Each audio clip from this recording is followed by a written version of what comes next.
guys, Belladonna here, back with my amazing collection, and day 7, the final day of my little mini-series on my Cultural Heritage Dolls and Figurines. So for the final doll in the collection, we are going to be talking about this Russian Matryoshka, or nesting doll set. And it's got a great little history behind it, which my floofsicle is going to help me talk about here. This is a Russian handcrafted birch wood Matryoshka doll set. Now, to clarify a little bit, the Russian nesting dolls are not the oldest type of nesting dolls in existence, but they are the ones that we are going to be talking about today. As tradition or cultural art goes, it's relatively new, having only been started in around the 1890s in Russia. Historians can actually trace the origins of the Russian Matryoshka to a Japanese Fukurama doll, sorry if I butchered that came from the islands of Japan to Russia in the late 1800s. Now, this doll arrived to what is called the workshop, or the children's workshop, was outside of Moscow, and it's here that it ended up in the hands of S.V. Malyutin.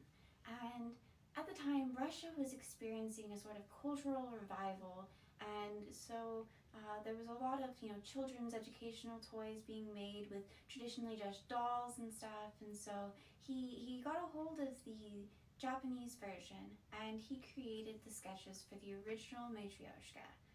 So Matryoshka is a word that means little mother in Russian, and it's a combination of their term for mother and their suffix for little. And so these dolls were originally designed to represent fertility and the idea of Mother Russia. Floofness is enjoying this.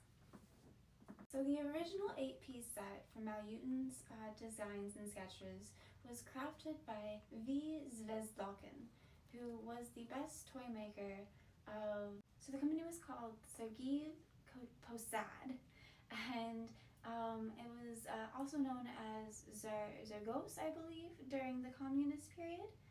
And they actually, even after the workshop was closed down, continued this tradition and are still one of the best known makers for these dolls today.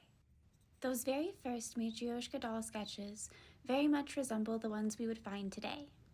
These traditional cylindrical dolls are carved out of wood and then painted, or sometimes like these, wood-burnt etchings, to resemble a traditional peasant woman in a saravan dress and headscarf.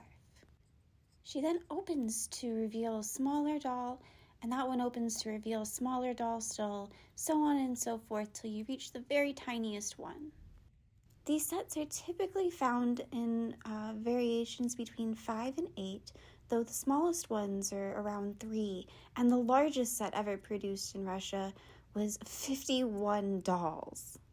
It was made in 2003 by an artist called Yulia Beretsnitskaya, I believe.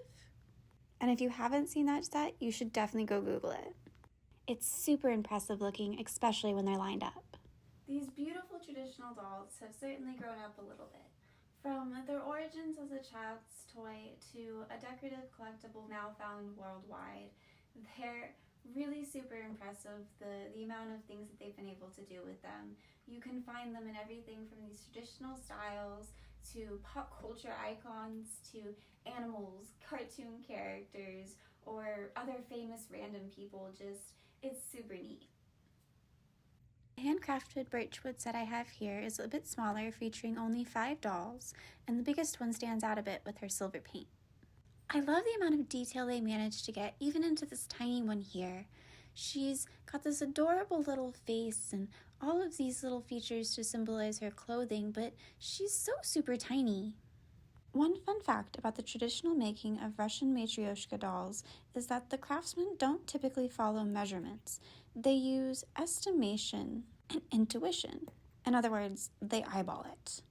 I think that's pretty impressive, especially when you consider how well these actually have to fit together in order to function properly. While they do have factory-made versions now, I don't think anything can beat the traditional hand craftsmanship, and I just love having this set in my collection. So I really hope you enjoyed getting to take a look at her. and learning some of the history behind her and all of my cultural dolls and figurines. So I hope you stay tuned for the whole series, but don't worry, there is more non-doll stuff to come.